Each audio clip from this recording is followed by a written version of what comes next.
Welcome back, YouTubers. Today I am working on a 2020 Acura ILX. This is the 2.4 liter. I'm going to show you guys how to change the engine intake air filter. It's going to be in this box right here. You got 4 little screws right here. Right there. Once you unscrew it, you just pop it up. You don't have to remove this mass airflow sensor. You can if you want to. I'm going to move it because we're going to do a different thing. We're going down to the transmission. But I'm going to show you guys how to change the air filter out. You just pop it up like that. There's going to be 2 locking tabs back there. 2 locking tabs back there.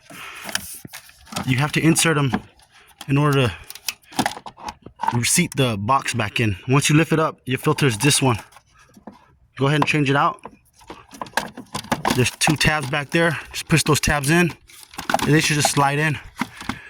And then once you push it down, screw those 4 screws back in. You're good to go. You just saved yourself $200. Stay away from the dealership. Happy wrenching. Like, share, subscribe. Thank you.